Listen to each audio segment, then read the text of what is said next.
Bien, bonjour, bonjour à toutes, bonjour à tous. Bienvenue dans ce chapiteau des Grands Moulins, un lieu intéressant pour parler de la question des logements solidaires et écologiques. Alors, je suis ravi d'accueillir ce matin trois personnes que je vais présenter pour cette table ronde. Bonjour à tous les trois. Alors, vous aurez chacun, je pense que vous pouvez déjà prendre chacun votre micro, comme ça vous êtes libre d'intervenir quand vous le souhaitez. Donc, il sera question ce matin voilà, vers des logements solidaires écologiques, une question, et on verra comment l'architecture, mais aussi la philosophie peuvent nous aider à penser et à mettre en œuvre ces questions-là.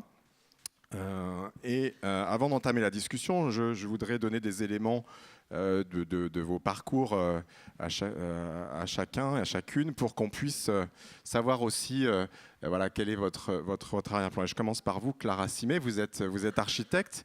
Vous êtes participante, co-gérante, je crois, de la coopérative Grand 8 qui rassemble des architectes, des paysagistes, des chercheurs de l'urbain, dans l'idée de concevoir des lieux de vie innovants, écologiques et solidaires, non pas solitaires sans doute. Vous êtes spécialiste en écologie urbaine. Vous avez notamment répondu à un appel à projet Réinventer Paris pour la conception de la ferme du Rail en 2016. Et on va reparler bien sûr de ce projet que vous avez présenté dans un livre qui est paru l'an dernier chez Actes Sud dans la collection Domaine du possible, la ferme du Rail pour une ville écologique et solidaire, que vous avez précisément coécrit avec Philippe Simet, qui est assis à côté de vous, et que je voudrais présenter également. Vous êtes vous-même philosophe. Vous prenez soin de dire que vous n'êtes pas architecte, mais on verra qu'il peut y avoir des connexions intéressantes. Vous dites que vous arpentez insatiablement les villes. Vous êtes un analyste passionné des mondes urbains et des rapports entre l'habitant et son espace. Et vous avez consacré beaucoup de travaux sur les expériences et les représentations de la ville moderne. Vous vous intéressez en particulier aux relations entre la ville, le corps et l'essence, ce qui sont des thématiques qui intéressent les gens ici à Saint-Dié. Le corps est un thème qui a été traité il n'y a pas très longtemps ici, et en particulier le corps dans la ville. Alors vous écrivez, je pense que c'est tiré de votre livre Habiter la Terre. Je m'intéresse à la façon dont l'architecture raconte nos modes de vie. Alors ce livre dont je parle, Habiter la Terre, il a fait suite à une série documentaire pour Arte en 16 épisodes, Habiter le monde. Je ne sais pas pourquoi je dis Habiter la Terre, mais je crois que c'est Habiter le monde, dans lequel voilà, vous parcouriez le monde à la recherche de manières d'habiter, et on va voir que ça peut être intéressant aussi de voir comment d'autres manières d'habiter peuvent nous inspirer ici. Et vous dites également qu'il y a une urgence à changer nos façons de faire. Et je pense que ça nous parle aussi aujourd'hui à Saint-Dié, avec ce thème de urgence au pluriel. Raphaël Pochitz, vous êtes aussi architecte, j'espère que je n'écorche pas votre nom de famille. Vous me le direz si c'est le cas. Vous exercez actuellement essentiellement en rénovation, en particulier dans le logement social, les copropriétés, au sein d'une agence qui s'appelle l'agence Doucet. C'est plus le cas. Bon, ça change très vite. Bon, vous nous direz ce qu'il en est. Vous êtes un adepte du BTP. Je précise tout de suite que BTP, c'est pour bois, terre et paille. Ce qui est une affirmation aussi intéressante. C'est pas de mon invention, mais on l'utilise beaucoup. Alors, vous êtes aussi cofondateur et rhapsode de Topophile. Alors, il y a des petites brochures là, que vous pourrez vous procurer à l'entrée qui expliquent un petit peu ce que c'est que Topophile. Et on va bien sûr vous demander de nous présenter un petit peu ça. C'est un site, une sorte de revue en ligne finalement, qui parle d'architecture. Et je relève, je crois que c'est Gilles Clément qui dit que l'architecture topophile, c'est un mélange délicat de vécu biologique et d'animisme non déclaré. Donc on compte sur vous pour nous expliquer un petit peu tout ça tout à l'heure. Et précisément, moi je suis allé me promener un peu sur le site de topophile.net que je connaissais pas. Voilà, je connaissais pas ce site. J'ai exploré un peu et à un endroit j'ai vu qu'on faisait des quiz topophiles. et qu'il n'y avait jamais de mauvaise réponse. Donc j'ai envie de dire, aujourd'hui, il n'y a pas de mauvaise réponse, quoi que vous disiez. Et je voudrais vous proposer peut-être de commencer par... j'ai pris 2 questions de ce quiz topophile. Et, voilà, pourquoi on ne les appliquerait pas à Saint-Dié la question que alors je vous la pose à tous les 3, hein, bien sûr. Première question. Issus de ce quiz topophile, quels éléments détruisent ou enlaidissent le paysage local? Alors, il ne s'agit pas de se fâcher avec les Déodaciens, mais vous venez de l'extérieur et qu'est-ce qui vous a éventuellement frappé dans cette question-là? Raphaël Pochitz, peut-être vous voulez commencer, vous qui êtes un familier des quiz topophiles. Et c'est comme ça qu'on se fait prendre à son propre piège. Merci de l'invitation. Merci Étienne pour l'introduction. Maintenant, je dois broder autour le temps que je me trouve une réponse intelligente. Non, en fait, le quiz topophile, c'est une invention de notre équipe sur la base du quiz biorégionaliste, donc les biorégionalistes américains, pour sensibiliser, au cours du XXe siècle, pour sensibiliser tout un chacun au lieu, au milieu dans lequel on habite, que l'on vit, que l'on parcourt, d'une manière individuelle, mais forcément toujours en résonance avec la nature telle qu'on l'aperçoit, entre grands guillemets, ont créé un quiz biorégionaliste. Alors un quiz où, par exemple, la question pourrait être, enfin, une des questions, il y a 20 questions, il me semble, à nouveau sans mauvaise réponse, mais en même temps, comment peut-on donner une mauvaise réponse à quand avez-vous entendu pour la dernière fois le brame du cerf? Ou citer 3 oiseaux que vous entendez dans la forêt à côté de chez vous, ou où est la source du torrent que vous croisez en vous baladant. Alors, et nous on a dérivé, donc ça porte sur le biorégionalisme, la notion de bassin versant, de milieu de vie, et nous on en a dérivé un quiz topophile, c'est-à-dire topophile signifie l'ami des lieux ou l'amitié des lieux, topos les lieux, philia l'amitié. Bon, et notre quiz vise justement à questionner sur le rapport que nous entretenons avec les lieux que nous habitons, que nous parcourons, etc. Et donc d'où cette question qui suggère de s'interroger sur le ressenti immédiat vis-à-vis des éléments extérieurs qui nous agressent ou qui nous rendent aimables. Tu veux que je m'essaye à l'exercice? Ouais. Alors, je ne me permettrai jamais de dire qu'une chose est mal pensée ou moche ici. Je suis invitée et très bien accueillie, donc jamais, jamais. Mais en revanche, peut-être se dire, d'abord féliciter aussi, on voit bien qu'il y a un patrimoine ici, si on prend cette question-là, qui est très liée à la reconstruction, qui est très présent et dans le centre-ville, et qui du coup, on sait que dans une histoire qui finalement n'est pas si lointaine, il y a eu un redessin en un jour, à peu près, puisque finalement, du centre-ville comme ça, donc on a redéfini les espaces publics, on a redéfini, et aujourd'hui, ce patrimoine, eh bien, il commence à arriver à un certain âge. On voit bien que sur certains, il y a la très belle médiathèque qui vient d'être inaugurée, et on voit bien qu'il a été fait ce choix fort ici de ne pas détruire et de conserver ce qui avait déjà été là historiquement pour faire de la restauration, de la rénovation et de lui trouver une nouvelle modernité. Et ça, c'est des enjeux qui sont très forts là, puisque nous sommes sommés de ne plus consommer les ressources, d'être plus frugal en tout ce qui concerne l'énergie, la consommation des sols. Et ce choix-là, il a l'air de rien, mais il est très fort. Et donc, c'était pas forcément un patrimoine extrêmement évident et tout à fait au sens où on l'entend d'habitude. Et pourtant, il a retrouvé une grande noblesse, là, on le voit bien. Et de la même manière, il va falloir isoler thermiquement tout ce centre-ville. Et j'imagine que ça vous préoccupe. Je n'ai pas eu le bonheur d'en parler avec ceux qui sont en charge des questions.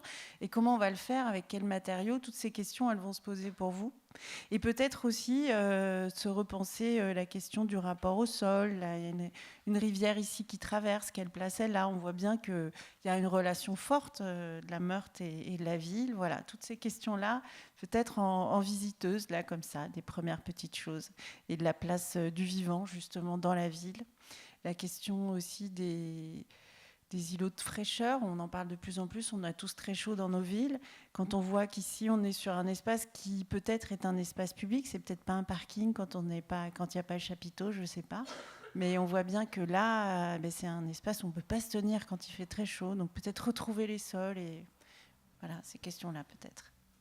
C'est vrai que quand on regarde l'histoire de la ville, enfin moi j'étais au musée, puis j'ai vu les maquettes du projet qu'avait fait Le Corbusier. Puis quand on regarde l'histoire de la reconstruction, en même ce qui a permis à un moment à la société française de répondre à la demande de logement, enfin aux besoins de logement, ces manières de construire, aujourd'hui elles sont vraiment plus possibles. C'est-à-dire ce qui nous a permis à un moment donné de notre histoire d'habiter ce territoire au sens plein du terme, aujourd'hui c'est ce qui est en train de le détruire. C'est-à-dire que ces manières de construire qu'on voit ici et qu'on voit aussi ailleurs, c'est précisément, je crois, ce qui rend les territoires inhabitables. Donc on est dans l'obligation, dans l'urgence d'inventer d'autres façons de construire, à la fois dans l'usage des matériaux, mais aussi dans le modèle économique qui va avec, qui est un modèle qui génère énormément d'inégalités.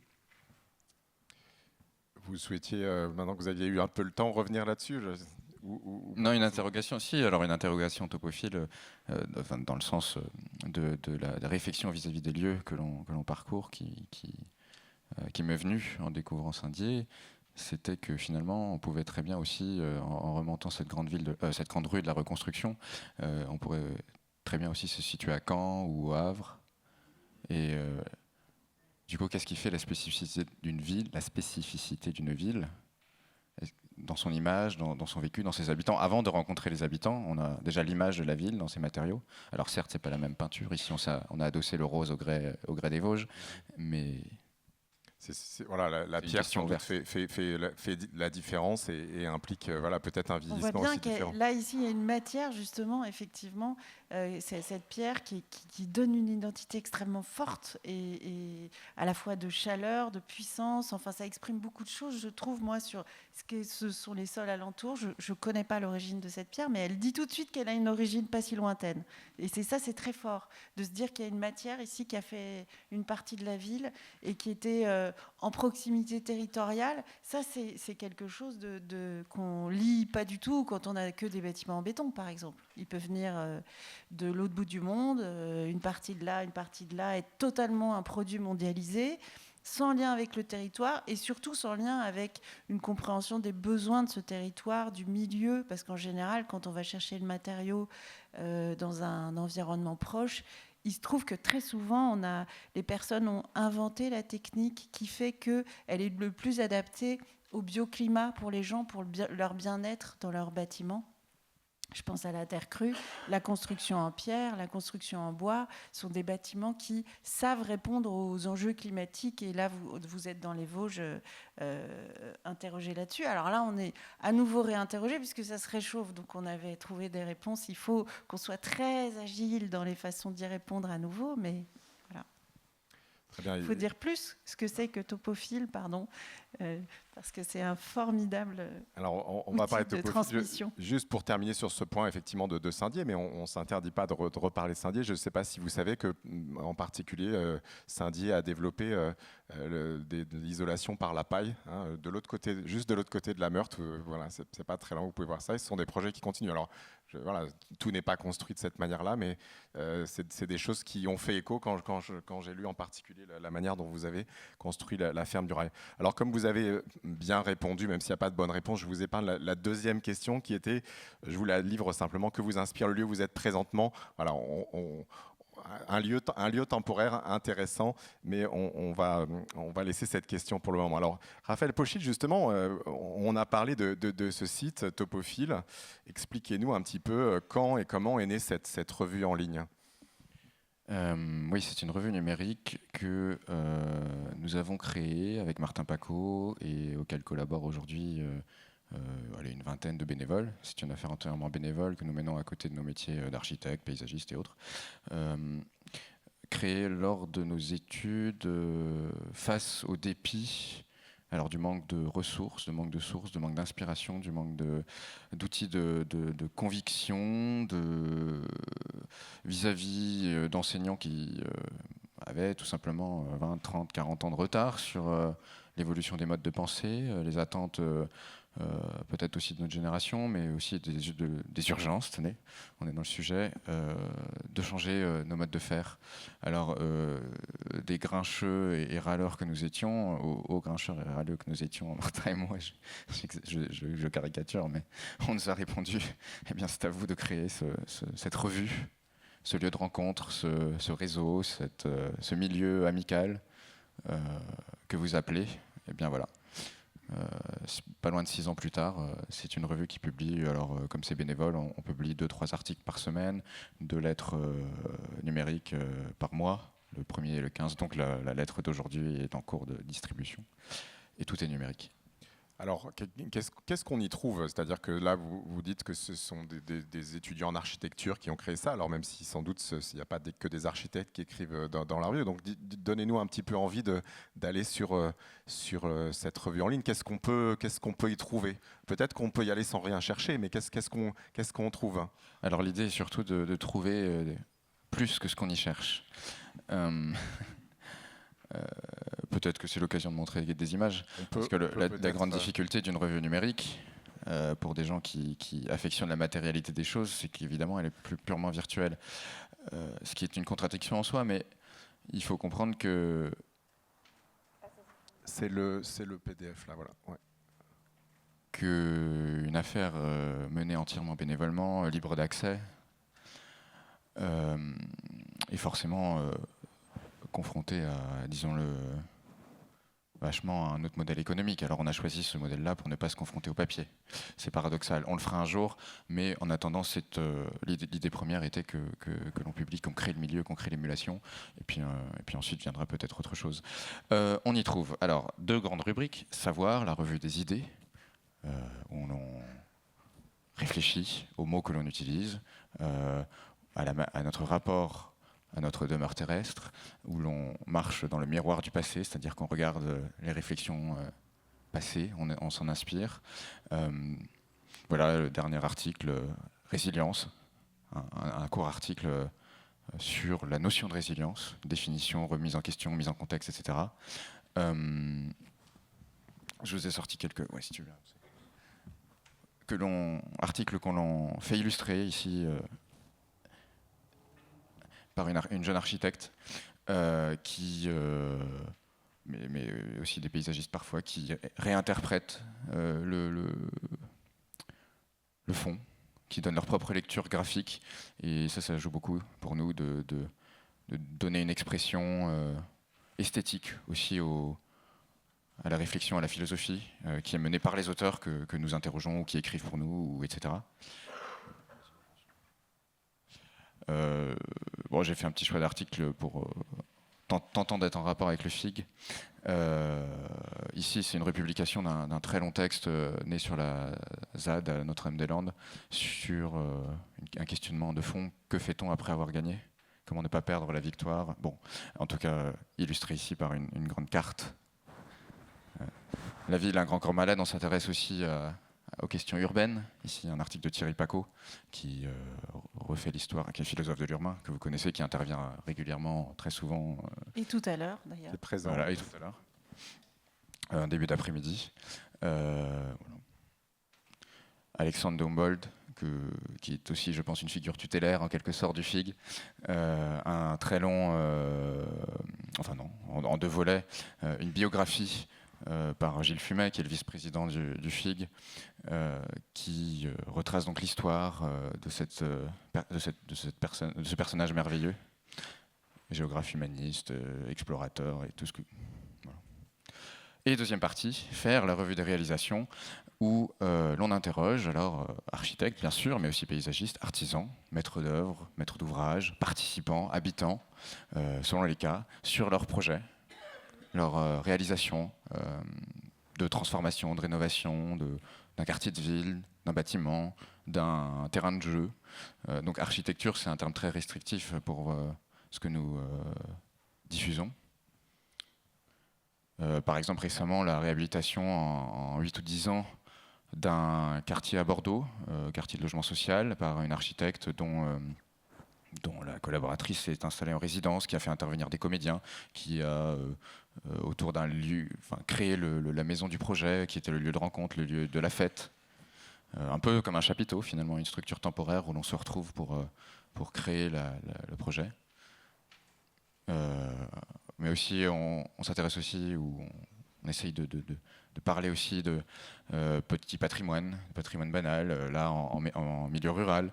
Alors ici, on interroge les architectes sur un projet très, très bien dessiné, très, très classe, mais aussi ce qui nous intéresse, c'est le processus. Comment en est-on arrivé à prendre certaines décisions, faire d'une certaine manière, voilà. Et toujours permettre de répondre à la question comment faire, le tout richement illustré. Et voilà, c'est tout. J'ai fait le tour. Et donc, pour répondre à la question, l'idée, c'est que celui qui vient pour une réflexion de fond, qui vient pour savoir, on l'invite à aller voir pour aller plus loin, d'en faire, et inversement, qui vient pour faire, pour apprendre à faire, pour savoir comment faire, on l'invite à savoir. Donc, lier la théorie et la pratique, la main et la tête.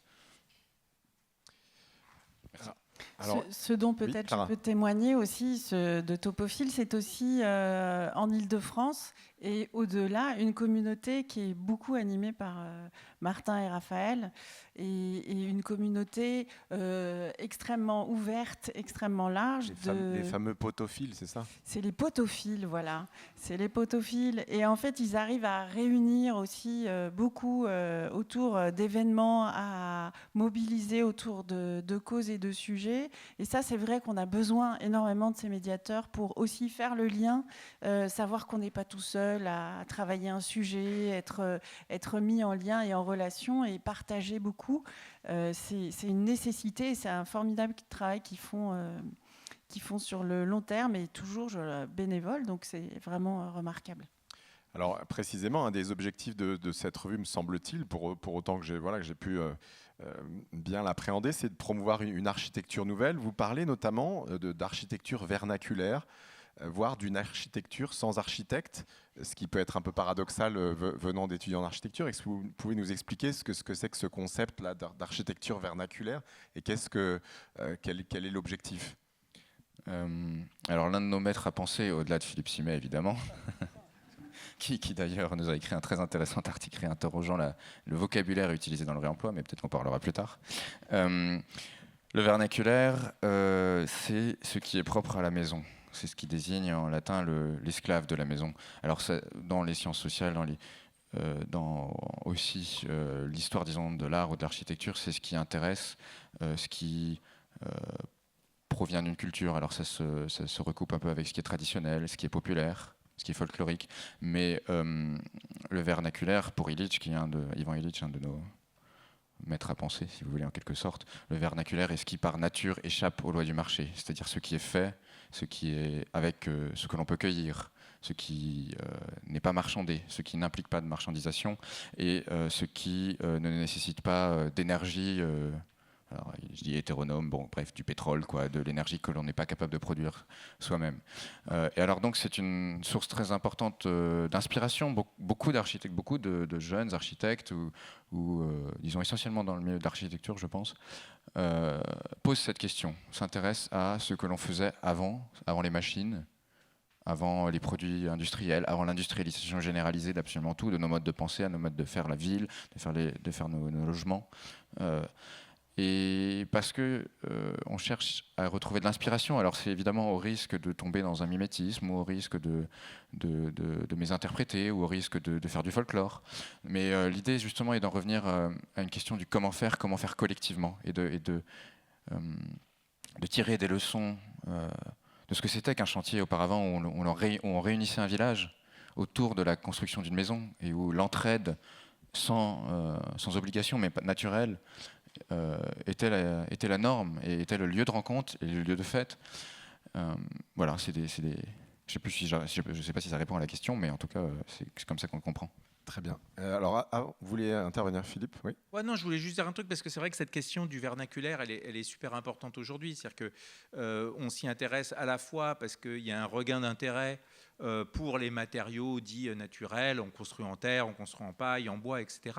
Mais au-delà de l'attention à ces matériaux, il y a toute la dimension finalement économique et politique qui est fondamentale. Puis c'est ce que disait Raphaël, c'est-à-dire finalement, il peut y avoir de l'échange, qui est de l'échange économique, même marchand, mais c'est l'idée quand même d'une architecture qui échappe aux lois du marché. C'est-à-dire le vernaculaire, voilà, ce que vous faites pousser dans votre jardin, c'est vernaculaire parce que c'est pas a priori destiné à être vendu. Et donc on est à un moment, on a besoin de revenir aussi à ce qu'est une architecture de subsistance, c'est-à-dire qu'une architecture qui colle au plus près des besoins, au plus près des réalités d'un territoire. Parce que quand vous regardez l'économie de la construction, l'architecture, c'est un lieu d'accumulation du capital. C'est fait pour ça, en fait. C'est fait pour générer de l'argent.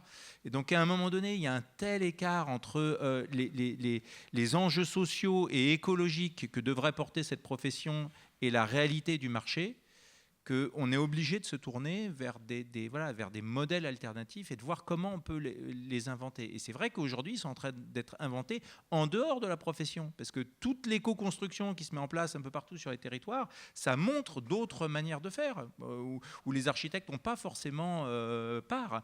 Mais voilà, il y a des façons de se réapproprier cette question de l'architecture, cette question des manières d'habiter, qui est quand même un bien commun, hein.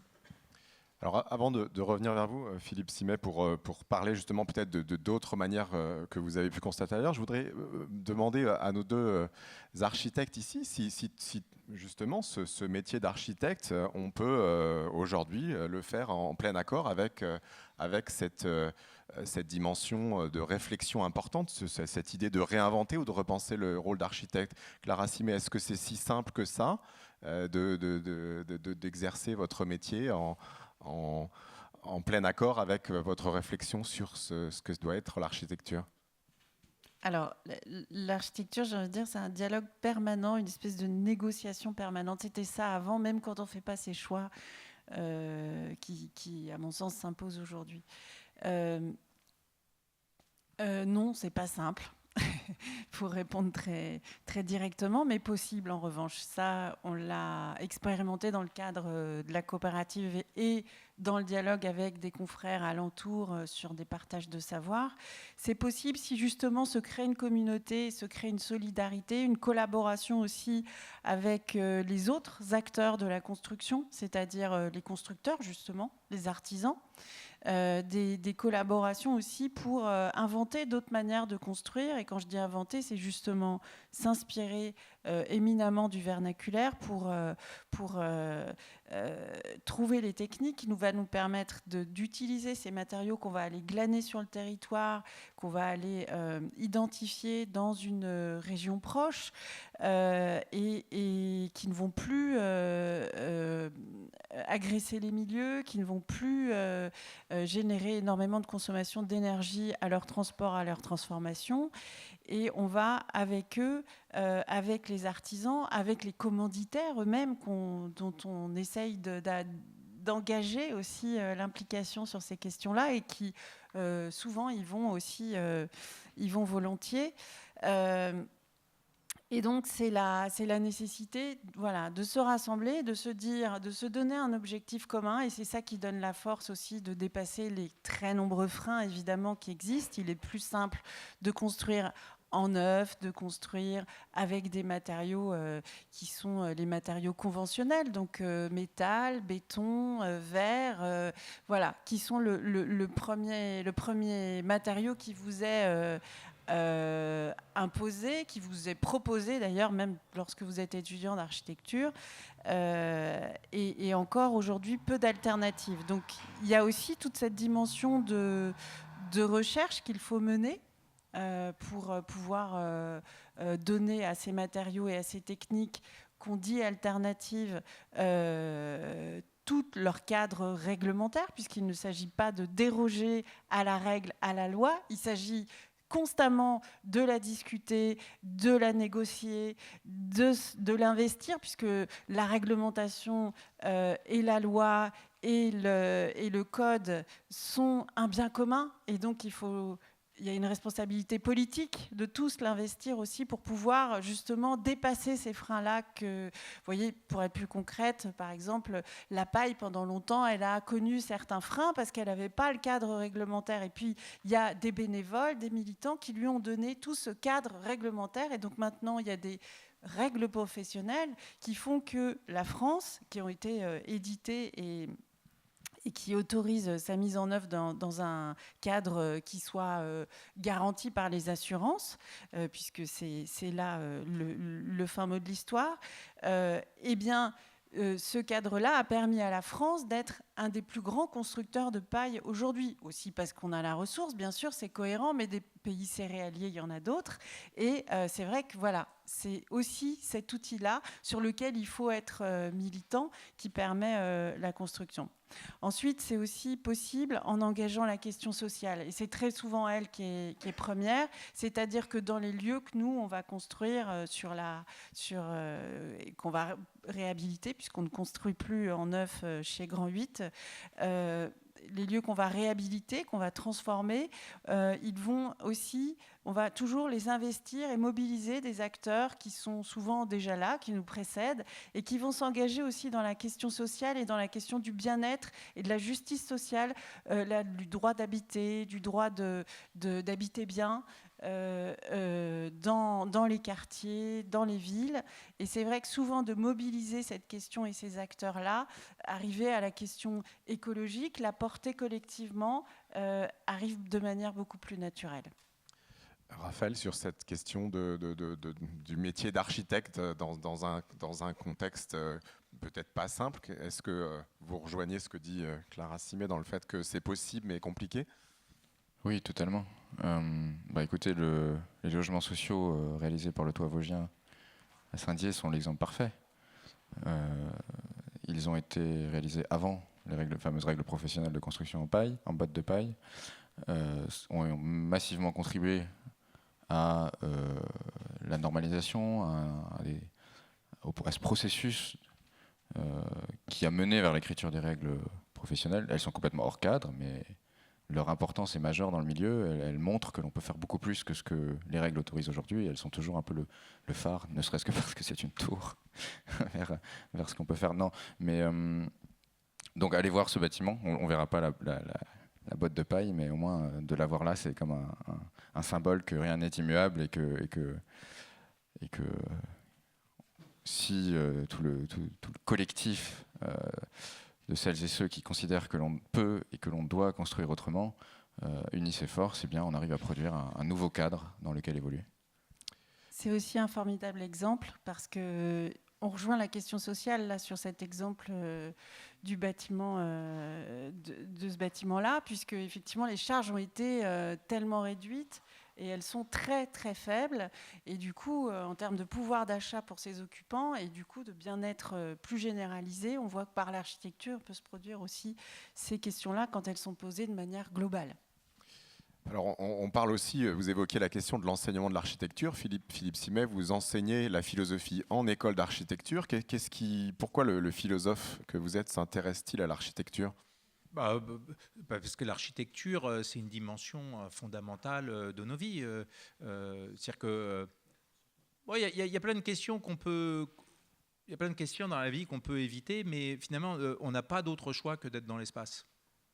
Voilà, on est tous contraints d'être dans l'espace. Donc l'espace, c'est ce qu'on partage. On n'a pas d'autre choix que d'être dans des architectures, même si elles peuvent prendre des formes extrêmement différentes. Donc c'est une dimension universelle des existences humaines partout sur la planète. Et pourtant, on n'a pas tous le même degré de concernement, d'attention finalement pour l'espace. Et puis, on n'a surtout pas tous le droit en fait, de décider de ce que doit être l'espace alors qu'on le partage. Et donc, pour moi, il y a une nécessaire réappropriation de ces questions spatiales et des questions architecturales, notamment par les professionnels de l'espace qui, pour moi, ne se posent pas toujours les bonnes questions. Et puis, bien sûr, par chacune et chacun d'entre nous. C'est-à-dire qu'il faut qu'on élève notre concernement, il faut qu'on élève notre degré d'expertise, et puis qu'on soit plus présente et plus présent sur ces questions-là. On le fait sur d'autres secteurs. Regardez l'alimentation. À quel point, finalement, chacune et chacun d'entre nous, on est devenu plus compétent sur les questions d'alimentation. D'où viennent les produits ? Est-ce qu'ils sont bio ou pas ? Mais est-ce qu'ils viennent de loin ou pas ? Parce que le produit peut être bio, mais s'il a fait 5 fois le tour de la planète, j'en veux pas. Et puis, il peut être bio et venir d'être un produit local, mais avoir été produit dans des conditions qui sont des conditions indignes. Donc voilà, quelles sont les conditions sociales de sa production. Et donc voilà, maintenant, on regarde ce qu'il y a sur les paquets, on regarde d'où ça vient, etc. Bon, il faut qu'on fasse la même chose pour les matériaux. Voilà, il faut qu'on fasse la même chose pour les environnements dans lesquels on vit. C'est une question absolument fondamentale. Donc pour moi, le rôle du philosophe, c'est voilà, de porter ces questions-là. Alors vous avez, je le disais tout à l'heure, arpenté un peu le monde voilà, pour cette série. Quels sont les lieux, les manières de faire qui vous ont particulièrement inspiré ou qui, alors peut-être c'est difficile de choisir, mais est-ce que vous avez des exemples à nous donner justement de cette manière de penser l'habitat dans son environnement de manière solidaire? Est-ce que vous pouvez nous donner un ou deux exemples? Oui, d'abord, cette série-là de 30 films qui s'appelle Habiter le monde, elle partait d'un constat, d'une colère en fait. C'est que nos modes d'habiter, nos façons de construire, à la fois les matériaux qu'on utilise, puis le type de bâtiment qu'on produit, on les a exportés un peu partout sur la planète. Voilà. Et donc nous, on pense que voilà, on rend les territoires habitables, c'est ce que je disais tout à l'heure. Moi, je crois qu'à un moment donné, c'est ce qui rend le monde inhabitable. C'est-à-dire qu'on l'a tellement bétonné voilà, on ne peut juste plus habiter la Terre, on peut de moins en moins habiter la Terre. Hein. Rendez-vous compte que chaque année, le béton, c'est le premier matériau au monde, hein, le béton, hein, c'est 6 milliards de mètres cubes chaque année. Et le plastique, depuis son invention, c'est 9 milliards. Donc on est tous focalisés sur le plastique qu'on va retrouver dans le ventre des tortues, etc. Mais je veux dire, quasiment chaque année, il y a autant de béton qui est produit sur Terre, qui est coulé sur Terre. Donc c'est juste complètement dément. On a exporté ces façons d'habiter partout sur la planète avec un appauvrissement de la diversité architecturale. Donc moi, j'avais juste envie de dire, voilà, il y a d'autres types d'architecture, il y a d'autres types de construction, puis il y a d'autres manières d'habiter le monde au sens plein et fort du terme. Alors, je sais pas, l'autre jour, là, on s'est réunis dans ce même chapiteau, mais j'ai parlé de l'architecture de l'Afrique de l'Ouest, où ça a été vraiment une rencontre absolument extraordinaire pour moi, parce que construire, c'est un fait collectif, quoi. C'est-à-dire que tout le monde construit et tout le monde participe à cette édification, à cette transformation des lieux, les femmes, les hommes, les enfants. Voilà, et que c'est des questions politiques, des questions religieuses, des questions de famille, des moments de transmission, de partage absolument extraordinaires de la mémoire collective. Donc voilà, c'était génial. Et puis, j'étais aussi frappé du fait que partout dans le monde, les gens, en fait, ont des préoccupations écologiques. Je suis allé, par exemple, je vous dis juste un truc, voilà, comme ça, je suis allé en Papouasie, Nouvelle-Guinée, vraiment au milieu de la forêt. Et là, j'ai rencontré des Papous qui ne voulaient pas couper des arbres. C'est-à-dire que c'est pas, nous on est là, il faut gérer les ressources non renouvelables, etc. Voilà, il faut faire attention. Là, il y a une ressource en bois qui est pléthorique, donc ils peuvent couper autant de bois qu'ils veulent. De toute façon, ça ne représentera rien. Ils ne voulaient pas couper d'arbres en fait. Ils ne voulaient pas couper d'arbres parce qu'ils avaient le sentiment d'habiter avec les arbres. Donc bien évidemment, ils en coupaient, mais le moins possible. Ils avaient aussi le sentiment d'habiter avec... Il y avait Philippe Descola hier, et puis ce matin, qui faisait une intervention, voilà, d'habiter avec des non-humains. Donc la solidarité, c'est bien évidemment avec les humains, mais c'est aussi avec les non-humains. C'est-à-dire qu'on partage des milieux de vie. Si on ne fait pas attention à eux, on ne va pas pouvoir continuer à les vivre très longtemps. Donc de voir comment diverses sociétés intègrent les non-humains dans leur conception de l'habiter, hein, et les prennent en considération dans les choix qu'ils vont faire, voilà, je pense qu'on pourrait s'inspirer de ça un peu plus. Alors, avant peut-être justement qu'on parle de la ferme du rail et de la manière dont on peut mettre tout ça en œuvre concrètement, j'aimerais juste peut-être rebondir sur ce que vous disiez, Raphaël, sur Ivan Illich. Alors, vous aviez l'air de mettre sur le même plan Philippe Simay et Ivan Illich. Non. Peut-être pas. Mais quels sont À chaque époque, son philosophe. Quelles sont les personnes, les auteurs qui vous aident à penser cette nouvelle architecture ou cette manière de voir les choses? Quels seraient les autres voilà, moi, en parcourant un peu le site, il y a des noms qui reviennent souvent. Je sais pas, Gaston Bachelard, par exemple. Voilà, est-ce qu'il y a voilà, des penseurs qui vous aident à réfléchir à tout ça? Alors la question est pour qui veut bien répondre. Oui, alors Bachelard a créé le mot topophilia.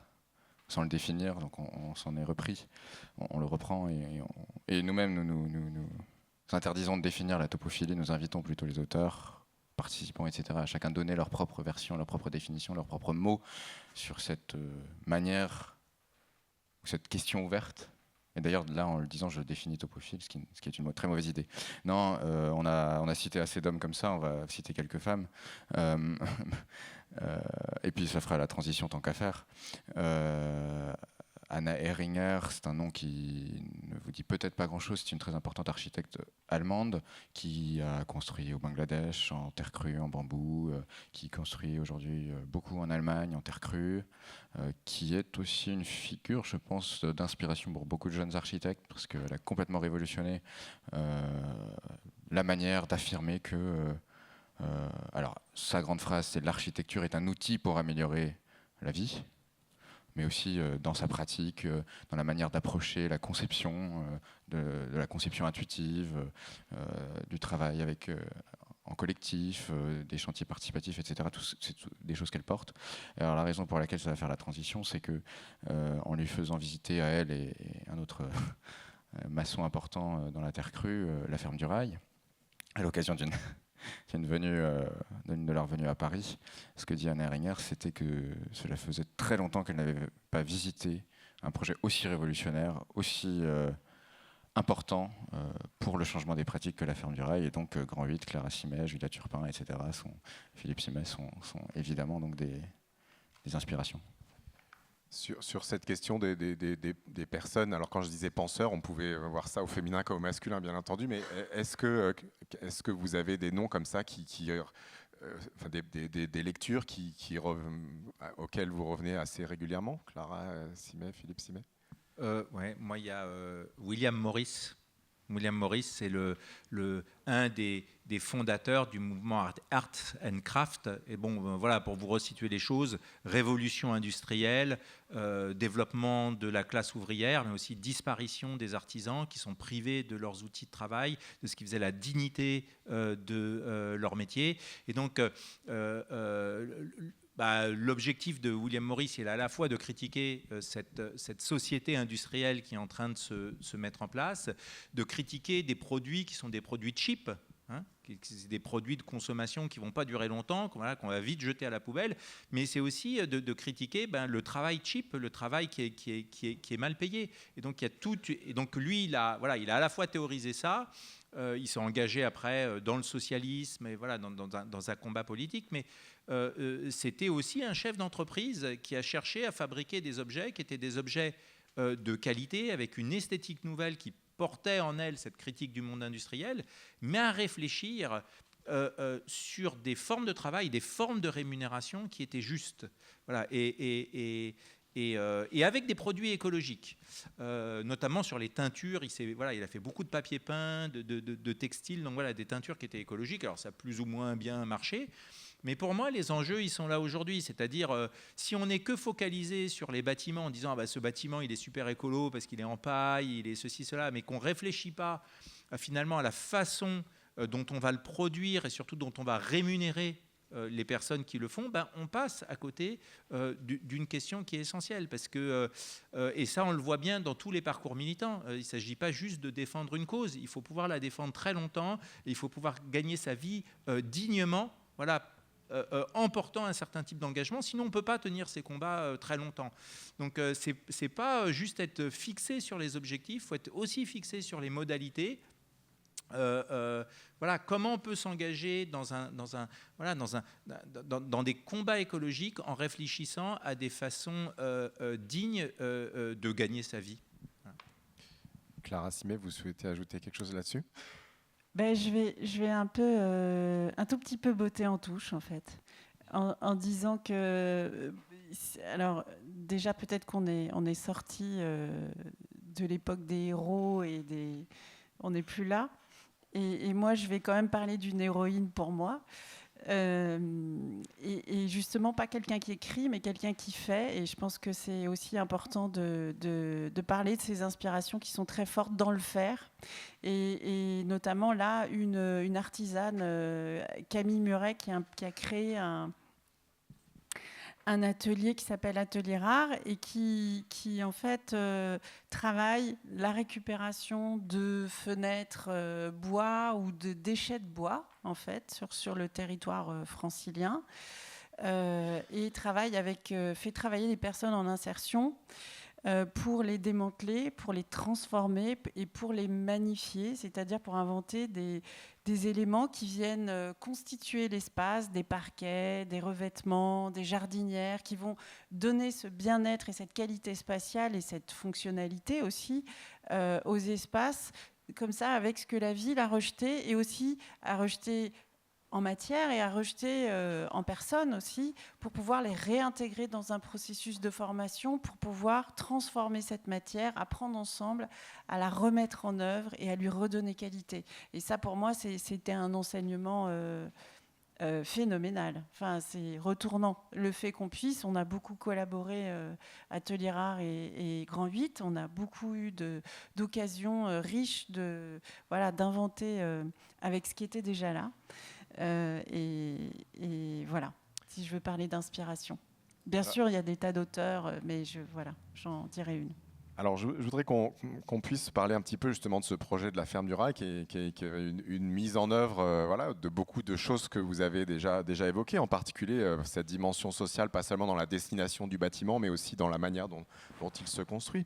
Donc, est-ce que vous pourriez nous présenter un petit peu ce projet, de comment il est né et comment il a été mis en œuvre notamment dans sa réalisation, et puis peut-être ensuite on verra qu'est-ce qu'il est devenu. Comment est né ce projet?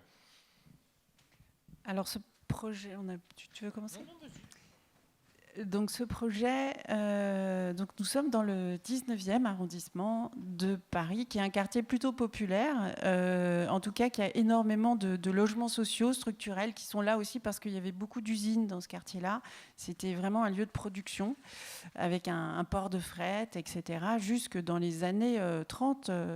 Et quand les usines sont parties, eh bien, les bailleurs sociaux ont construit beaucoup de logements. Donc c'est un quartier qui, malgré la gentrification qui a lieu, comme dans toutes les métropoles, reste très populaire et aussi avec une densité associative très importante, beaucoup d'initiatives locales et d'investissement des habitants dans leur espace public et partagé et commun.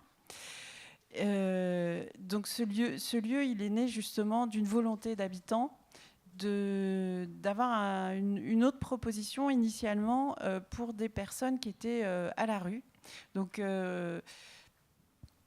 en fait, c'est dans le dialogue, nous, avec des entreprises d'insertion, des associations d'insertion qui s'occupent, qui accompagnent ces personnes à la rue vers le travail, vers la remobilisation par le travail, vers l'hébergement en vue du logement et vers l'accompagnement social de manière plus globale, sous divers aspects, et qui ne connaissaient pas de lieu et désiraient voir naître un lieu où on pourrait imaginer un accompagnement global des personnes. C'est-à-dire que souvent, dans l'accompagnement social, on est très divisé, et on héberge, et puis hop, il y a une grosse rupture, pas de chemin vers le travail, et souvent la personne rechute, et donc il y a ces discontinuités. Donc l'envie d'avoir cette pas prise en charge, mais cette proposition d'accueil plus globale.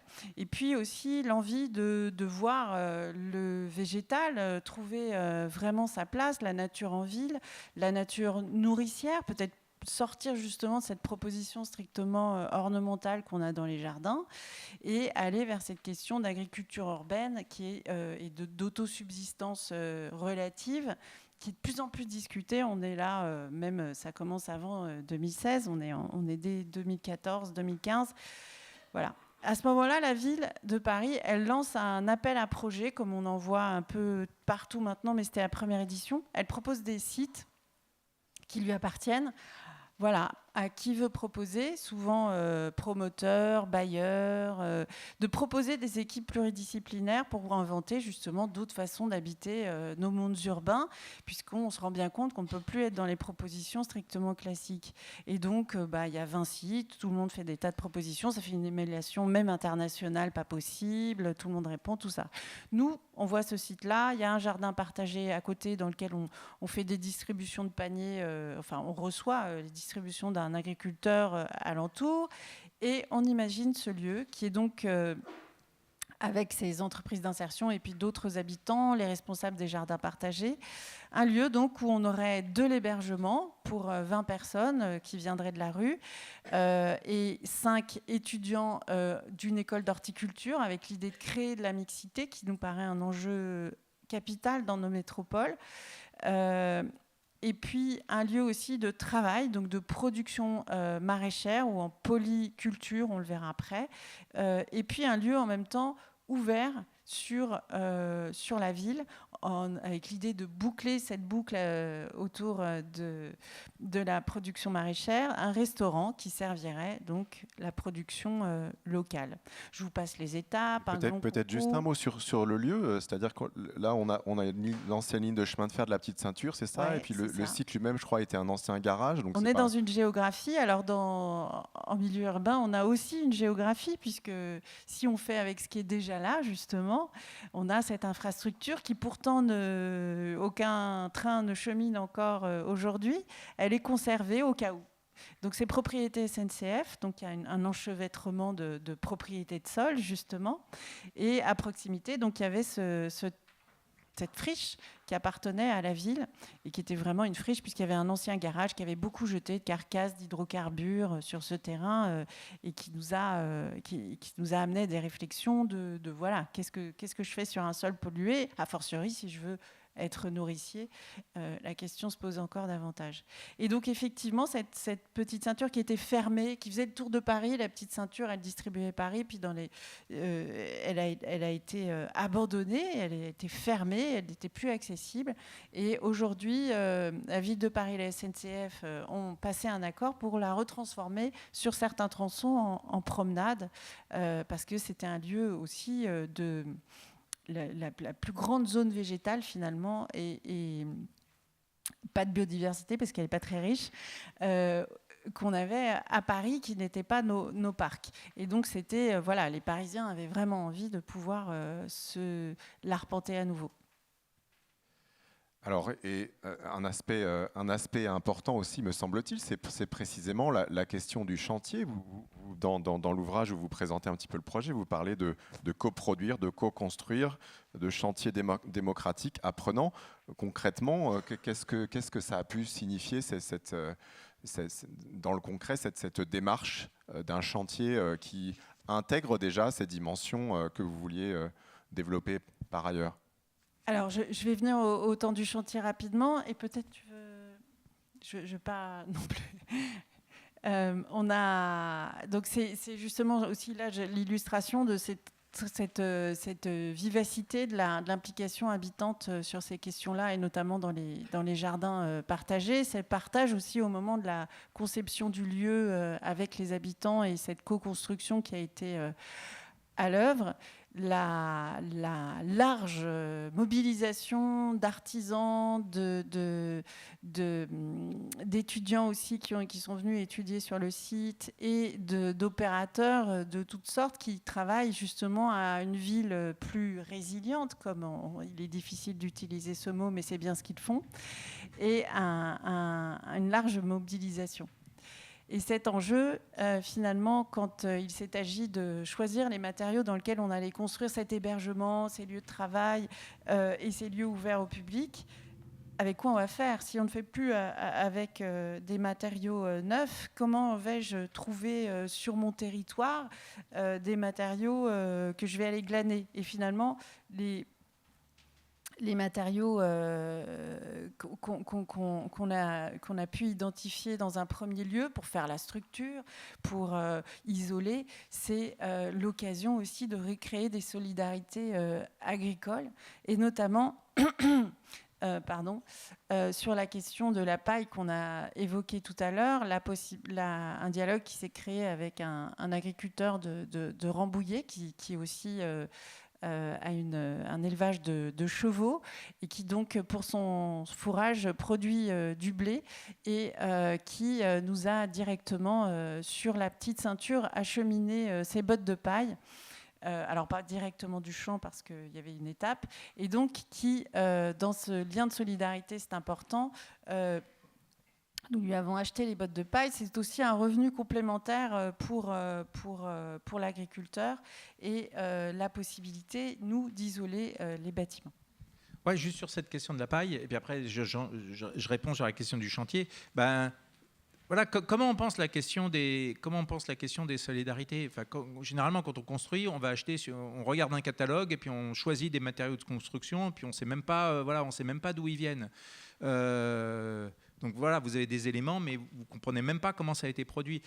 Là, en fait, il y a à la fois l'idée de dire, on construit en paille, c'est-à-dire on n'extrait plus rien de la terre. En fait, la paille, elle a été produite pour autre chose. On ne fait que récupérer quelque chose ça a été produit pour les céréales. Donc en fait, c'est quasiment comme du réemploi, la paille. Voilà, on n'est pas dans des processus d'extraction qui sont extrêmement violents pour l'environnement. On ne fait qu'utiliser quelque chose qui est déjà là. Donc écologiquement, c'est super bien. Et en plus, c'est un complément de revenus pour un agriculteur. Et quand on sait finalement les difficultés des agriculteurs et du monde paysan, on se dit, les architectes, on a aussi une responsabilité de venir en appoint ou en appui comme ça de ce monde agricole. Et bien évidemment, ça change aussi les manières de faire chantier. C'est-à-dire que quand vous regardez les chantiers, on en parlait l'autre jour, c'est vraiment des lieux qui sont extrêmement violents, à la fois physiquement, socialement. Il y a de multiples formes de domination.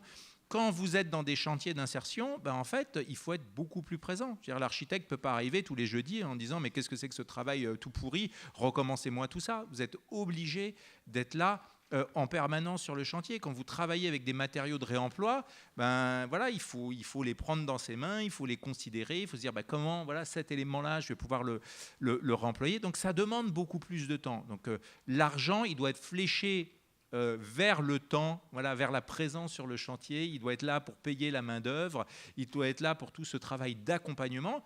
Et ça, c'est juste aussi bien pour les architectes, de travailler de façon plus horizontale. De travailler avec des artisans qui vous apprennent comment mettre en œuvre des matériaux, plutôt que d'avoir des processus qui sont déjà tout décidés à l'avance.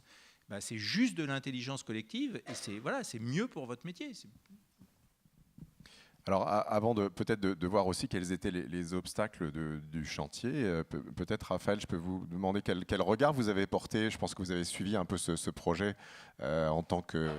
en tant que topophile, dirons-nous. Quel regard vous portiez de l'extérieur sur ce projet ? Oui, c'est vrai, je l'ai découvert en cours de chantier. Nous le faisions visiter justement un groupe d'architectes à l'occasion d'un prix de l'architecture écologique où notre objectif était de montrer ce qui se faisait de plus innovant ou de plus... atypique peut-être à Paris.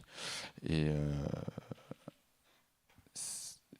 c'est vrai que ce que vous n'avez peut-être pas évoqué, c'est que ce lieu se visite aussi facilement. Il y a un restaurant qui est ouvert sur la ville, c'est un des accès de la petite ceinture, on peut le traverser. Et depuis ce moment-là, je crois que l'importance de ce lieu a largement dépassé nos milieux professionnels. Le chantier n'est évidemment pas un moment propice pour le public, mais aujourd'hui, vous avez vu les images du potager, des potagers, parce qu'il y en a plusieurs. Il y a des serres agricoles, il y a donc des grandes terrasses. C'est un lieu qui exprime une vitalité humaine, une vitalité culturelle, une vitalité finalement de la ville en quelque sorte, que l'on ne croise pas à d'autres endroits. Et il suffit de s'y rendre, vous pouvez vous y rendre vous-même si vous passez dans le 19e pour manger, boire un verre ou juste pour vous y promener. Et je pense que c'est un lieu qui parle de lui-même, qui exprime son processus, qui exprime la multitude des rencontres. Et alors peut-être ce qu'il exprime moins, c'est le casse-tête qu'a dû être le projet de conception. Ça disparaît derrière la valeur de la réussite. Alors précisément, on voit bien la réussite du projet et peut-être vous pourrez nous en dire un mot tout à l'heure, mais quels ont été les obstacles, c'est-à-dire par rapport à ce que vous pensiez pouvoir réaliser, est-ce qu'il y a eu des obstacles ou des aspects sur lesquels vous n'avez pas, qui restent des points de blocage, en particulier sur ce site-là ou de manière plus générale ? Alors, la forte pollution du site était quand même une de nos grosses difficultés ici. Et là, on a mis du temps, en fait, à trouver la bonne stratégie pour y répondre, puisqu'on avait évidemment vocation à produire et qu'au centre de ce... Alors, c'est une petite parcelle, je ne l'ai pas dit, elle fait 1300 mètres carrés, donc il y a beaucoup de choses et du coup, chaque centimètre est investi.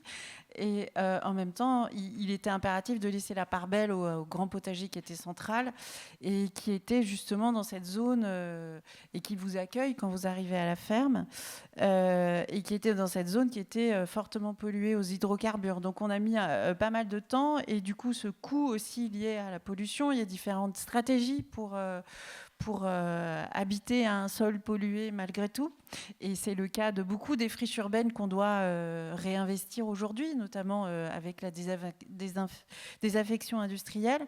C'est un enjeu fort.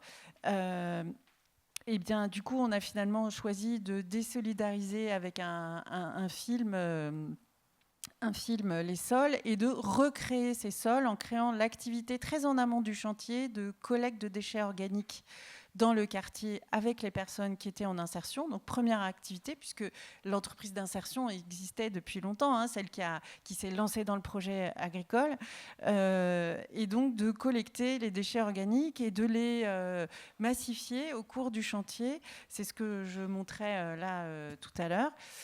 Et donc d'en faire un amas qui, mélangé à la matière inerte du site, a créé des sols. On a recréé avec les déchets de la ville des sols sains, finalement, avec un suivi scientifique. Il y avait un partenariat avec Pierre et Marie Curie pour son suivi. Et donc de créer, donc, avec ces délaissés de la ville, qui n'étaient pas collectés à Paris, ces sols sains. Et ça, c'est un cheminement qui a été un peu long, mais le fait d'adosser le processus, c'est de faire avant de faire, en fait, un petit peu, quelque part, en créant les sols avant même que le lieu existe, et en amont, et en anticipant. Cette question de l'anticipation et du temps long, de se donner ce temps long-là aussi, était important. Et bien sûr, des tas d'obstacles, mais levés. En fait, quand on veut faire ce type de projet, il y a énormément de freins. C'est quand même très difficile à apporter parce qu'il y a des freins qui sont réglementaires, puis il y a des freins qui sont aussi assurantiels. Donc voilà, on veut tenter des choses ou expérimenter des choses, puis voilà, il y a des oppositions et des résistances parce que justement ces règlements et ces assurances reposent sur des systèmes constructifs dont on cherche à se détacher aujourd'hui. Donc voilà, on comprend pourquoi c'est difficile, mais je crois que c'est vrai dans tous les domaines. C'est-à-dire qu'on fait l'expérience qu'on arrive au bout d'un modèle. Voilà. Et donc on arrive au bout d'un paradigme. Et simplement, on n'a pas encore trouvé ce qu'il y avait devant. C'est-à-dire qu'on n'a pas une feuille de route qui est tout à fait claire. On n'a pas des rails. Voilà, on sait qu'on ne veut plus retourner... dans le modèle ancien, mais on ne sait pas exactement comment faire. Et donc ça, on le voit. C'est-à-dire qu'on voit des élèves ingénieurs qui arrêtent leurs études, des gens à AgroParisTech qui ne veulent pas être diplômés. Bon, on est dans cette difficulté-là aujourd'hui. Donc on a besoin d'expérimenter. Puis il faut avoir confiance dans notre capacité d'expérimentation, même si le chemin n'est pas tout tracé, même si en effet il y a énormément de difficultés. Il faut se donner les outils pour les contourner, pour les surmonter, puis commencer à baliser le terrain pour toutes celles et ceux qui vont venir après. Et puis ça rejoint, il y a tout un chapitre que vous consacrez à compter autrement, c'est-à-dire que si on prend selon les modes de calcul habituels de l'économie de marché, évidemment ce projet il est peut-être pas tout à fait rentable au sens premier du terme, mais peut-être qu'on compte pas tout. Et cette invitation à compter autrement, elle est aussi intéressante dans cette idée d'inclure tous les aspects. Oui, c'est-à-dire qu'on objecte tout le temps que l'architecture écologique ou que les démarches écologiques, ça coûte cher, mais ça dépend comment vous comptez. Si vous voulez manger un repas à 2 € avec les pires aliments, il n'y a pas de problème. Mais simplement, ça va vous coûter très cher après. C'est-à-dire que sur le moment, ça ne coûte pas cher. Puis finalement, d'un point de vue de santé, puis d'un point de vue de société, ça coûte très cher. Voilà, de dépenser de l'argent pour éduquer des enfants, bah oui, ça coûte très cher. Mais à la fin, ça coûte toujours moins cher que si on a éduqué personne. Donc l'architecture, c'est la même chose. Oui, ça coûte plus cher d'avoir des fenêtres en bois qui ont été montées à la main plutôt que de prendre des fenêtres en PVC qui ont été fabriquées en Chine.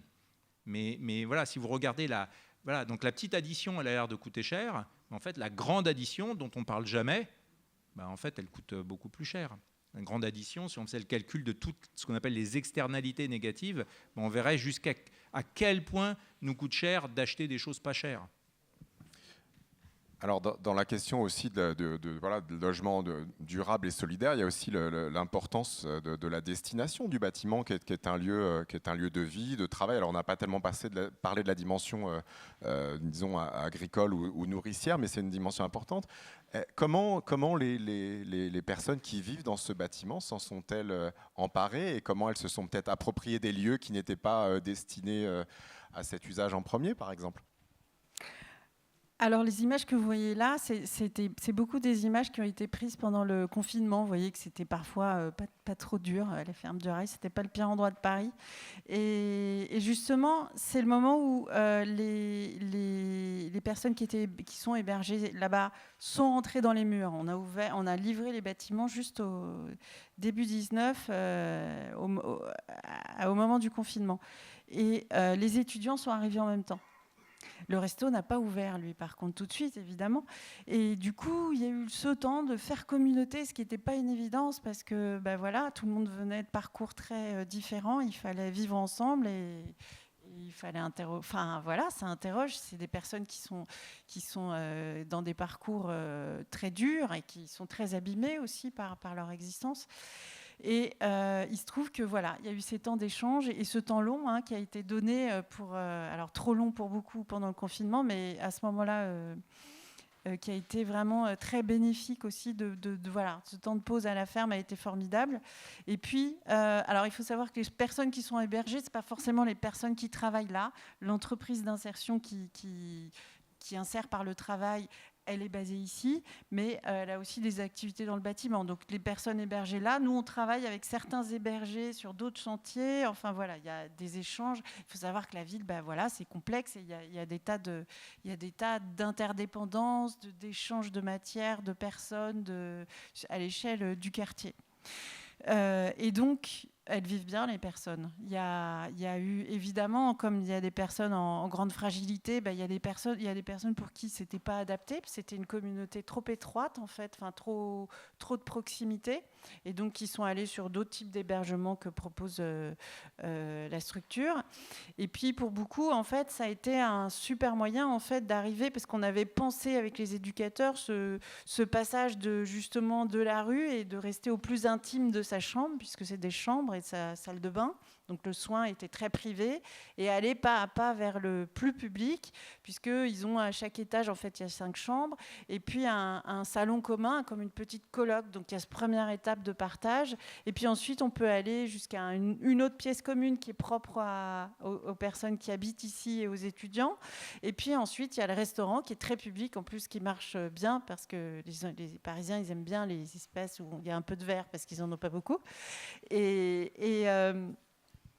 le restaurant, c'est le lieu, c'est aussi la cantine des personnes qui sont hébergées, des personnes qui travaillent. Donc, ils ont dans leur prise en charge l'hébergement, compris la possibilité de manger. Et donc, ils mangent ici au même titre que n'importe quel habitant du quartier. Et c'est le lieu de plus grande publicité. Une chose à laquelle, bien sûr, ils étaient complètement soustraits dans leur parcours antérieur. Et ça fonctionne bien, de manière anonyme, pas affichée. D'ailleurs, vous venez à la ferme, vous ne savez pas tout ce que je vous raconte. Et c'est bien.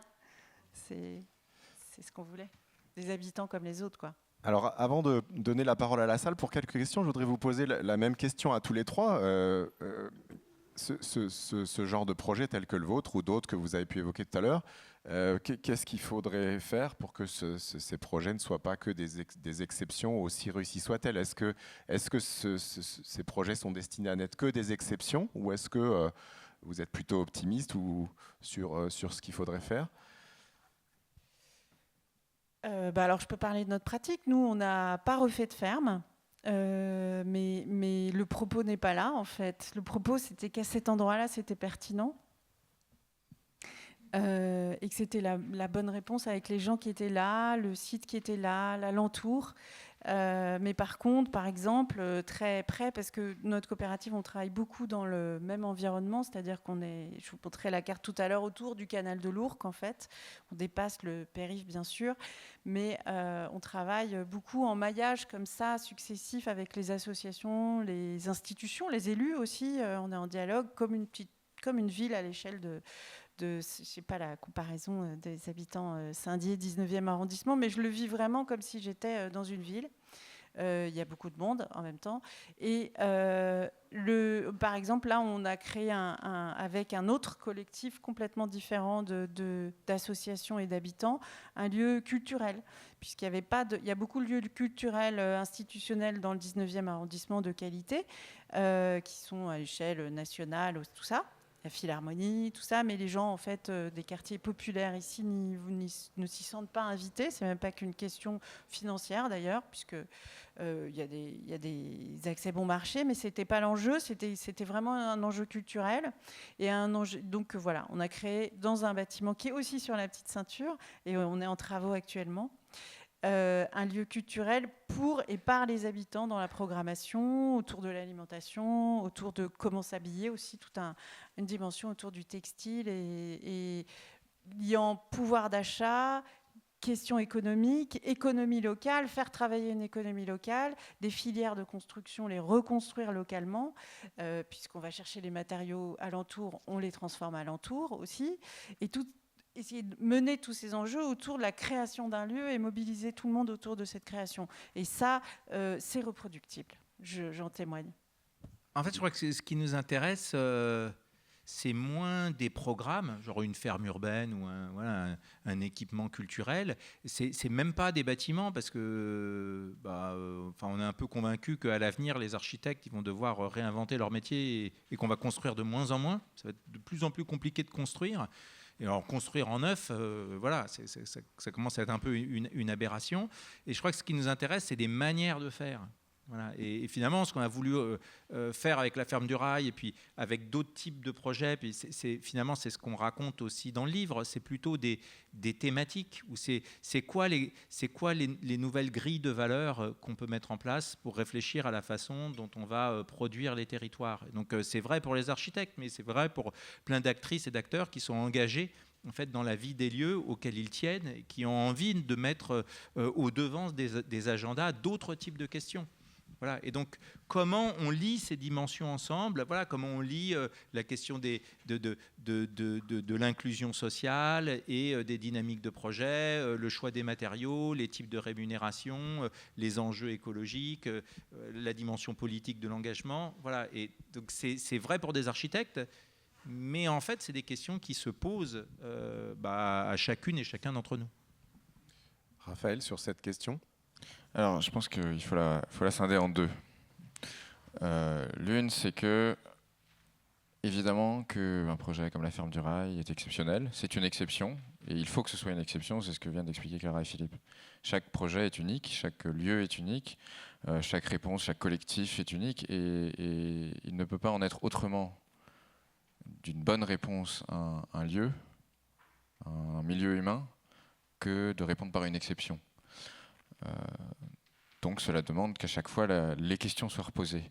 Le XXe siècle était celui de l'uniformisation du territoire, du monde entier, de la réponse unique et identique apportée à chaque lieu, à chaque besoin, et de l'uniformisation aussi des besoins, volontairement, évidemment, puisqu'il est plus facile de produire en masse, en grande quantité, des cellules, des garages humains uniformes pour des humains dont les besoins ont été façonnés de manière uniforme. Donc oui, l'exception est même absolument vitale et nécessaire à ce que nous faisons. Et il ne faut en aucun cas prendre cela comme un frein. La deuxième, c'est que, bien sûr que non, que ce n'est pas non plus exceptionnel. Je veux dire, il y a tellement aujourd'hui de réalisations, d'architectes, de maîtres d'ouvrage qui s'engagent. Quand je dis architecte, je pense à l'ensemble des maîtres d'œuvre qui interviennent dans l'acte de bâtir, que ça va jusqu'aux ingénieurs, aux paysagistes. Enfin, les participants à un chantier participatif apportent en quelque sorte aussi leur part d'architecture. Chaque coup de hache sur un chantier participatif de taille de bois apporte son esthétique. Et donc, qu'est-ce que je disais ? Non, c'est pas exceptionnel. C'est bon, j'ai retrouvé. Il existe aujourd'hui, je pense, en Île-de-France, un milieu humain, un groupe, alors qui est très loin d'être majoritaire, qui fait les choses autrement, qui se connaît, qui s'entraide, qui tisse des liens. Voilà. C'est ce que nous essayons de faire par Topophile. Rhapsodier, c'est tisser des liens, faire rencontrer des histoires, faire rencontrer des personnes. Alors ça existe à beaucoup d'endroits. Il existe un tout petit milieu en Autriche que l'on pointe toujours comme étant un espèce de vivier où une culture du bâtir s'est développée. Je ne vais pas m'étendre là-dessus, mais si ça existe, si certains l'ont réussi, alors quelle est la potion magique, quelle a été l'origine et la raison pour laquelle ces milieux se sont créés et réussissent en quelques décennies à changer totalement le rapport que l'on entretient avec notre environnement et la manière de faire les choses.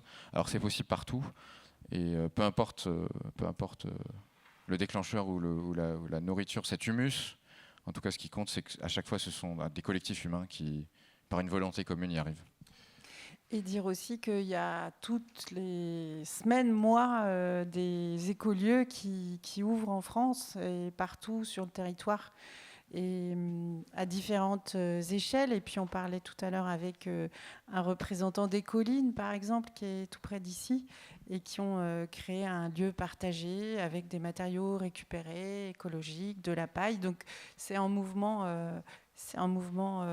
partout, ça reste évidemment minoritaire, mais continuer à apporter la proposition alternative. La question de la minorité, elle ne doit pas être, de la minorité par rapport à ce qui est encore à l'œuvre massivement dans la construction du logement, par exemple, n'est pas un sujet à mon sens. Je suis convaincue en fait que ce maillage progressif est une force réelle et une réponse qui trouve écho. Et nous, on voit bien qu'on a créé ce lieu-là avec des gens qui avaient très peu de moyens en fait, par exemple là dans un concours auquel des majors ont répondu, des grandes figures d'architecture, et c'est finalement ce projet-là qui a été plus plébiscité, peut-être que d'ailleurs beaucoup d'autres projets ne sont pas sortis dans cet appel d'offres-là, et ça montre aussi la capacité d'un collectif à se mobiliser, à être rapide, à être efficace aussi, on sait dire ça, même s'il faut savoir prendre son temps.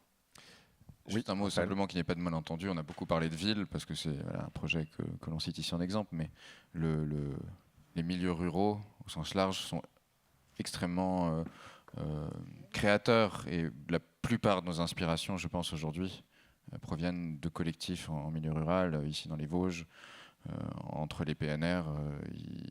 Il existe une vitalité impressionnante d'architectes et de petites entreprises qui font que les projets se font.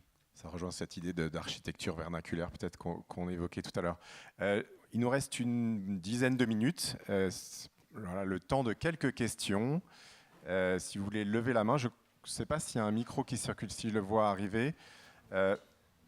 Madame ici au premier rang, puis ensuite monsieur derrière. C'est moi qui ai eu le micro, pardon. Bonjour. Merci beaucoup pour la présentation. Ma question porte sur le cadre, un peu justement le concours qui a permis de voir apparaître la ferme du rail. Ma question est un peu provocatrice, peut-être. Est-ce que ce type de lieu ne sert pas de faire valoir à ces concours Réinventer Paris, mais il y en a d'autres, où pour un projet peut-être alternatif, il y a beaucoup d'autres projets qui peuvent être soumis aux critiques que vous exposez pendant cette conférence, ouais, avec peu de projets alternatifs, avec des grandes majors, des projets capitalistes. Merci. Oui, c'est vrai. Non, mais juste, vous avez... Clara, on va peut-être prendre les autres questions, puis ensuite, on va prendre la question de madame au premier rang. Et puis ensuite, si ça ne vous embête pas, ça permettra de gagner un petit peu de temps. Allez-y, madame. J'avais une question au sujet des établissements scolaires. C'est assez c'est des géants, des colosses qu'on ne peut pas déplacer. Voilà, on veut planter quelque chose, on nous explique que le sol est pollué, et c'est vrai. Mais alors comment on fait? On voit qu'il y a beaucoup de travaux de rénovation à faire régulièrement parce qu'on y travaille, on a froid, on a chaud, enfin, c'est une catastrophe, des fissures partout. Comment rendre ça plus agréable pour le travail? Comment impliquer nos élèves? Comment s'impliquer nous? Voilà. Alors sur la question du concours comme faire valoir. Alors, oui, bien sûr, il y a le danger de récupération. Après, je dois témoigner quand même que quand il y a une volonté politique qui était forte, et c'était le cas, ça porte aussi, bien sûr, c'est la volonté politique un peu verticale comme ça, alors qu'on était, nous, dans une organisation très horizontale et la plus démocratique possible. Mais en même temps, ça porte. Et notamment, là, la question du foncier, c'est une solution qui, à mon sens, était intéressante. Je vous réponds après, vraiment. Hein. Mais sur la nécessité d'alliance avec aussi les élus, quand on arrive à ce niveau d'articulation qui est co-bénéfique, on va dire. C'est intéressant, je pense. On a besoin d'eux aussi. C'est pour ça aussi qu'il faut bien lutter pour qu'ils ne passent pas du mauvais côté de la force. Et bien rester présent sur ces questions-là. Le sol appartient à la ville et elle a accordé ici un bail de 50 ans. Ça veut dire qu'il reste propriété commune et ça, c'est très intéressant. C'est du bien commun, le sol, et je pense que ça doit être une chose fondamentale. Et là, il a été donné, même si c'est des associations, à l'aménagement, l'investigation, le faire vivre, pas à des associations qui sont privées, finalement.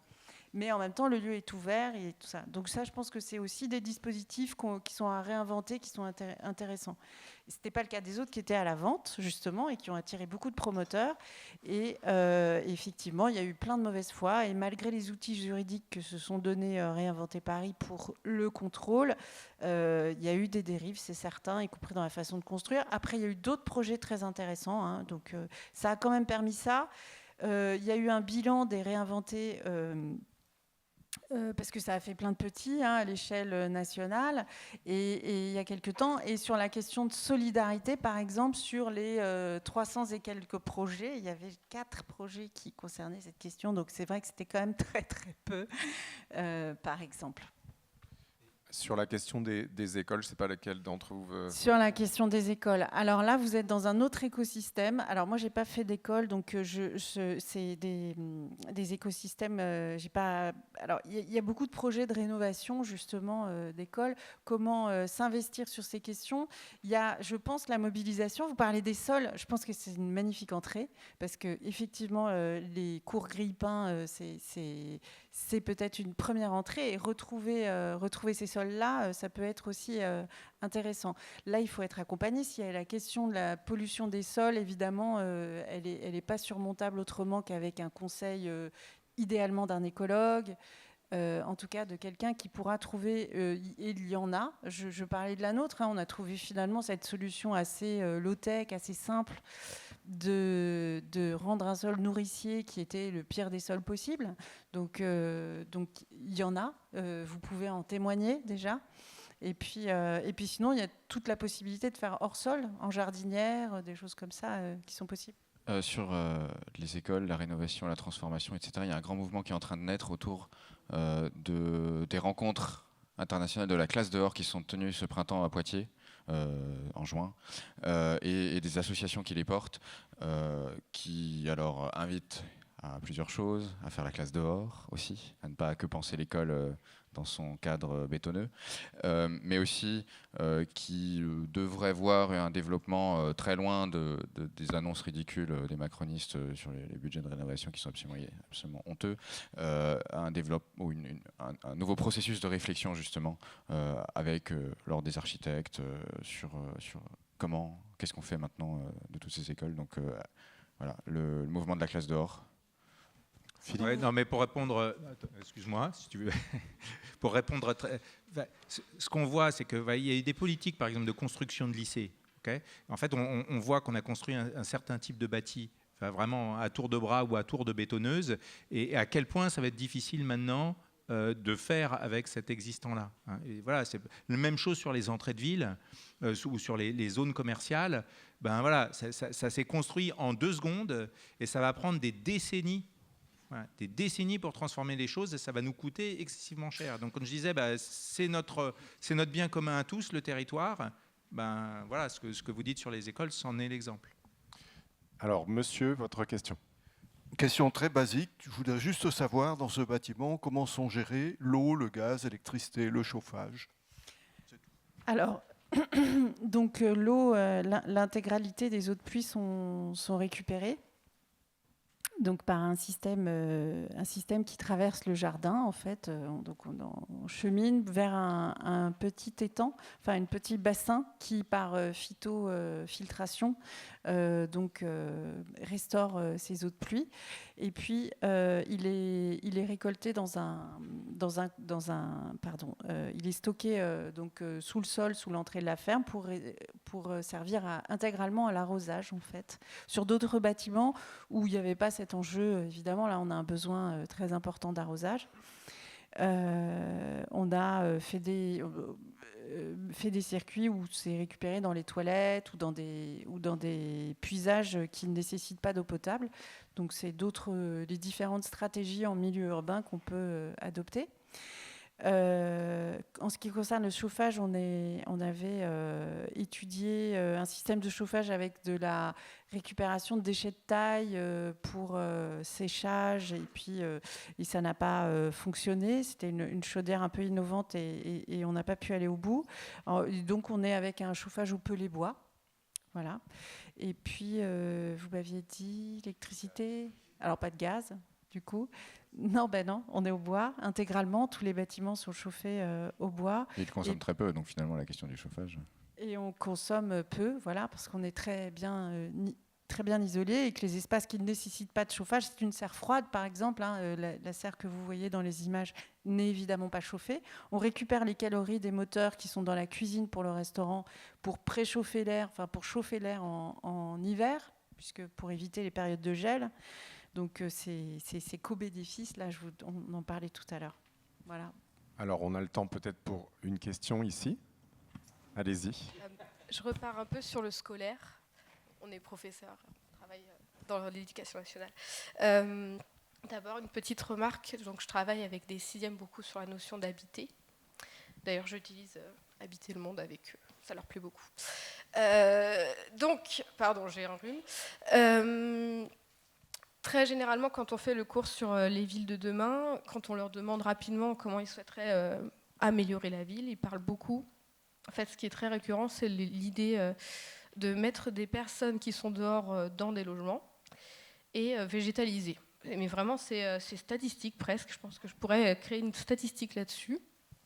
Donc ça ressort tous les ans avec les élèves de 6e. Donc déjà, je trouve ça très beau, ce genre de projet qui, en fait, répondent à des envies concrètes d'élèves de 6e qui parlent de leurs désirs sur la ville de demain. Et du coup, moi, c'est vraiment purement intéressé comme question. Je voulais savoir justement la portée pédagogique. Est-ce qu'on peut emmener des classes visiter la ferme du Rail avec des explications, avec des personnes qui vont... Est-ce qu'il y a déjà eu des expositions à propos de ce lieu qui peuvent s'exporter? Moi, je veux savoir comment je peux utiliser ça avec mes élèves au-delà du fait de l'évoquer en classe. Voilà. Alors, il est dans un livre d'enfants même. Alors ça, c'est chouette. Didier, j'ai un trou. Cornille, ouais, voilà, qui fait des très beaux livres sur l'architecture, extrêmement pédagogiques. Donc, c'est un parmi d'autres et il parle justement de son parcours. Lui, il est allé visiter plein de lieux écolos et il raconte ça avec des super dessins. Donc voilà, c'est un média possible. Et oui, bien sûr, on reçoit des classes, on reçoit beaucoup de professionnels. Il y a eu beaucoup de passages aussi pendant le chantier, mais là, tout le temps, on fait des visites tout le temps. Et les jardiniers en font aussi, c'est intéressant. Ils reçoivent les classes aussi. Donc bienvenue. Encore une fois, c'est un lieu ouvert, pas forcément qui se visite en passage simple, aussi sans prendre forcément rendez-vous. On peut aller boire un coup ou juste passer sur le lieu.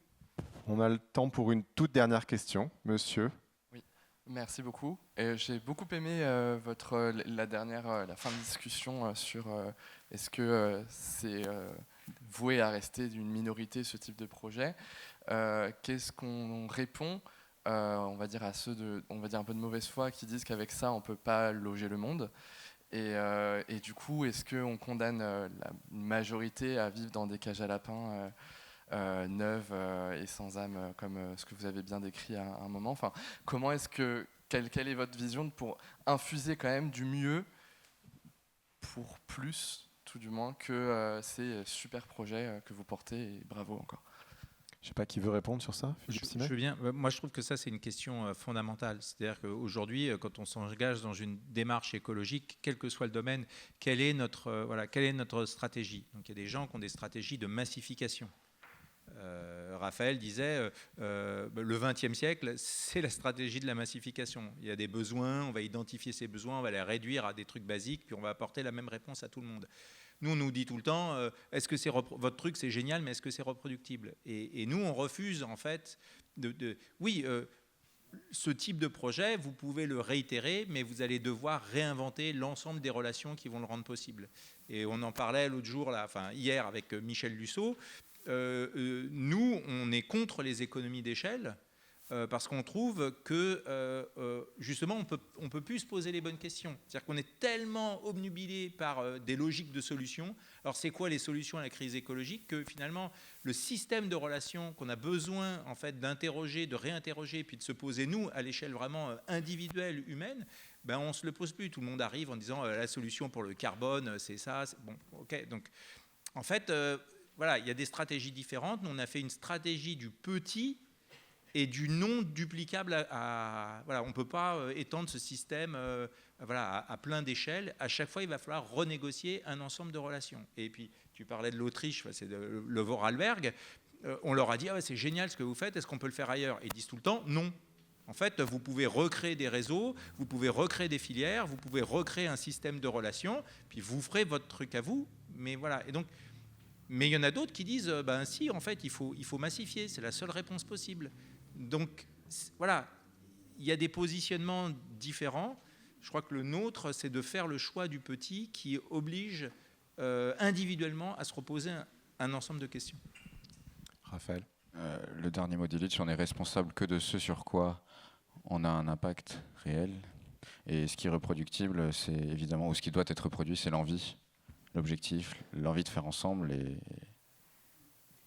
pas la solution. C'est une très belle conclusion. On vous invite...